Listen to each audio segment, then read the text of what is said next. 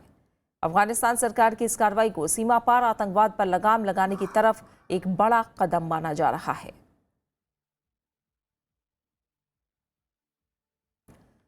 बात करते खेलों की। चौथी एशियाई चैंपियंस ट्रॉफी हॉकी का खिताब भारत ने अपने नाम कर लिया है।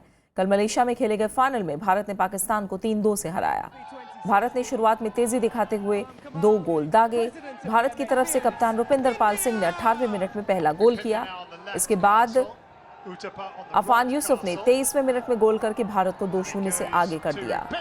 लेकिन जल्द ही पाकिस्तान की तरफ से पहला गोल 26वें मिनट में और दूसरा गोल 38वें मिनट में किया गया, जिसके बाद स्कोर 2-2 से बराबर हो गया। लेकिन टिमाई ने 51वें मिनट में निर्णायक गोल करके भारत को 3-2 के साथ जीत दिला दी।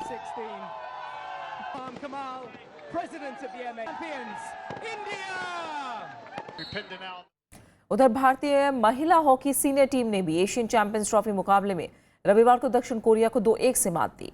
खेल के तीसरे क्वार्टर में आखिर तक भारतीय टीम 0-1 से पीछे चल रही थी, लेकिन चौथे क्वार्टर में रानी रामपाल और दीपिका ने लगातार 2 गोल करते हुए भारत को जीत दिला दी। टूर्नामेंट में भारतीय महिला टीम की ये पहली जीत है। जापान के खिलाफ भारतीय टीम का पहला मैच 1-1 से बराबर रहा था। महिला हॉकी टीम का अगला मुकाबला मलेशिया की टीम से होगा।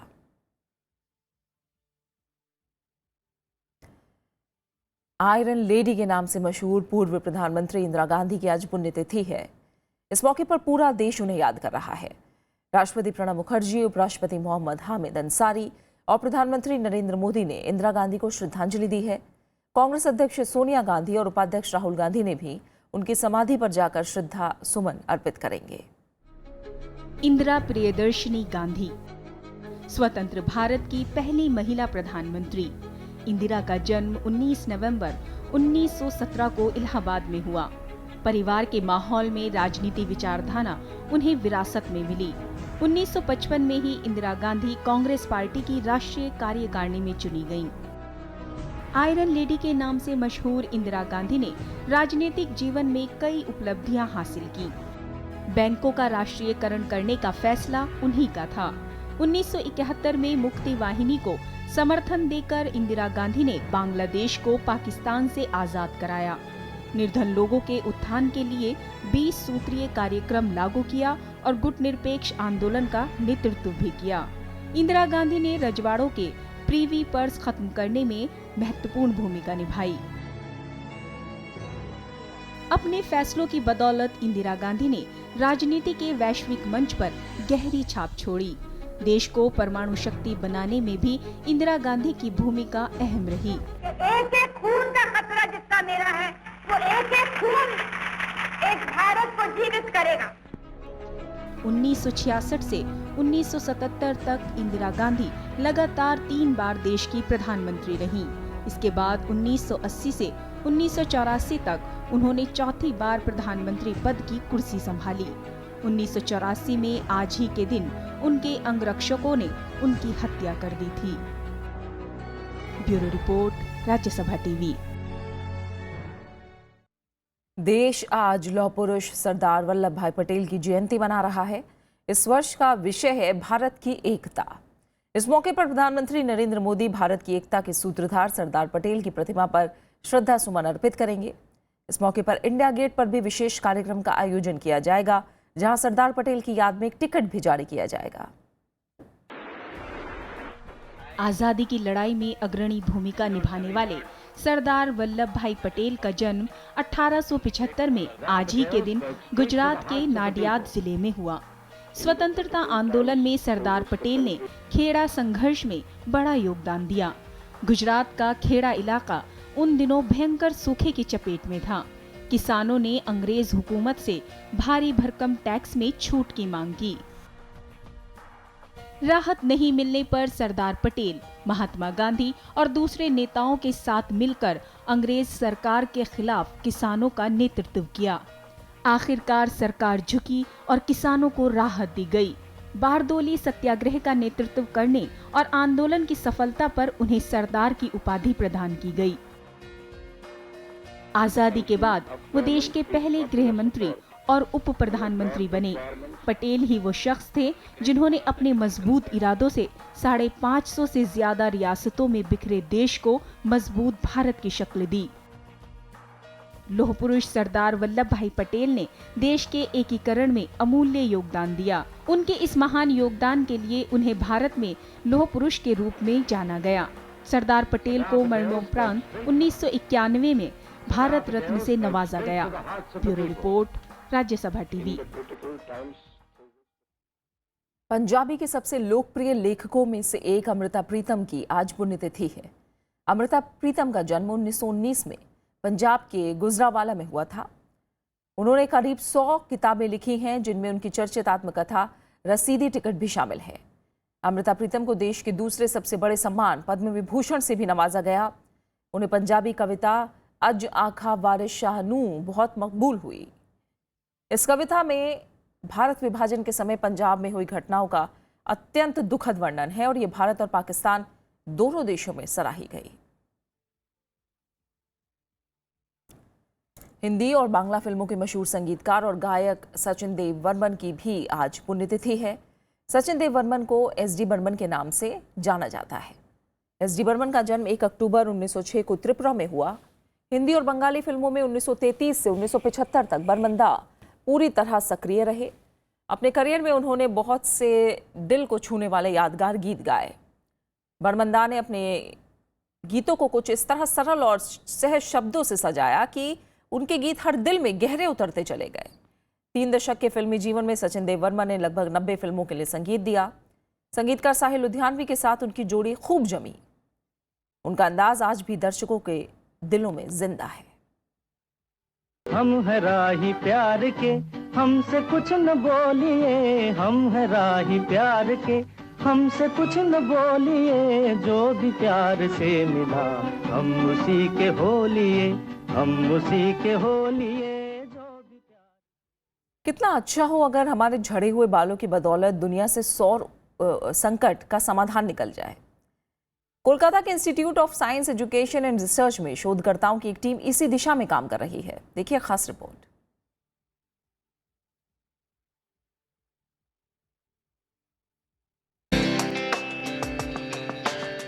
बाल झड़ जाते हैं। कितना अच्छा हो अगर इन्हीं झड़े हुए बालों की बदौलत दुनिया से ऊर्जा संकट का समाधान निकल जाए। जी हां, कोलकाता के institute of science education and research में शोधकर्ताओं की एक टीम इसी दिशा में काम कर रही है। ये तस्वीरें हैं जहां ब्रिटेन में इस दिलचस्प रिसर्च में शोधकर्ताओं ने इंसान के बालों को सौर सेल में धातु रहित कैथोड के रूप में इस्तेमाल किया है। ग्रेफाइट पोरस कार्बन कैथोड विकसित करने वाली इस टीम के मुखिया हैं प्रोफेसर सायन भट्टाचार्य। इस टीम ने पहले इंसानों के बालों को सल्फ्यूरिक एसिड से उपचारित किया और फिर 850 डिग्री सेल्सियस तक गर्म किया। लोकप्रियता भी कि पहले इस प्रक्रिया में बाल कार्बनीकृत हो गए, खोखले हो गए और उनसे होकर बिजली का प्रवाह संभव हो सका।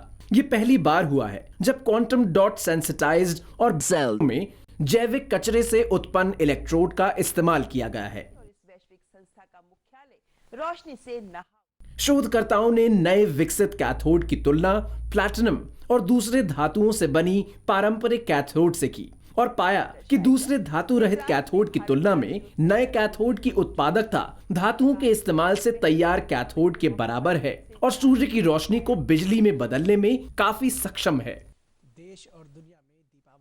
वाणिज्यिक इस्तेमाल वाले कार्बन कैथोड से तुलना की जाए तो बालों से बने कैथोड की क्षमता बेहद अधिक है। इंसान के बालों से बनाए कैथोड के कई फायदे हैं। इसे बनाने का तरीका आसान, जल्द और कम लागत वाला है और ये कार्बन के बने कृत्रिम खोखले कैथोड की तुलना में पर्यावरण के माकूल हैं, क्योंकि इसमें किसी भौतिक या रासायनिक प्रक्रिया का इस्तेमाल नहीं होता है। Using human hair is a win-win situation because we are also addressing these kind of environmental concerns and we are taking a bio-waste to make cheaper cathodes. So because of that, so we started working on it. And so what we observed is that this metal-free cathodes, that is carbon without any metal inside, these cathodes, they are working much better than the metal-based cathodes. For example, platinum is expensive. Platinum is used as a cathode, but at the same time, platinum causes a lot of poisoning inside the solar cells. So also the copper sulfide or the cobalt sulfide, they are also not friendly to the environment. So in that case, the carbon cathodes, they are very attractive. इन दिनों पूरी दुनिया में सौर ऊर्जा उत्पादन का लागत कम करने के लिए नई तकनीकी विकसित करने की कोशिश की जा रही है।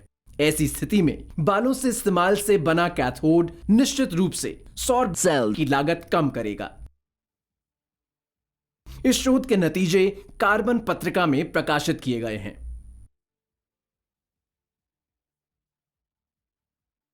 और अब आखिर में हेडलाइंस।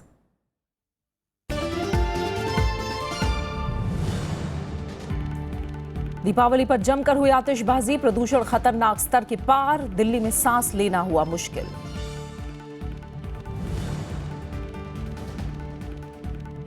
आरएसपुरा सुचेतगढ़ सेक्टर में फिर गोलीबारी, सेना की अग्रिम चौकियों को बनाया गया निशाना। इस बार नहीं हुआ मिठाइयों का आदान प्रदान।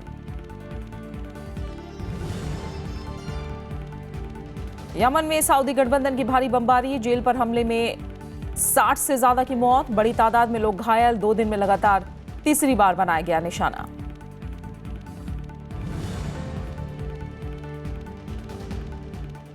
एशियन हॉकी चैंपियंस ट्रॉफी पर भारत का कब्जा, फाइनल मुकाबले में पाकिस्तान को 3-2 से बाद 2011 के बाद फिर बना विजेता।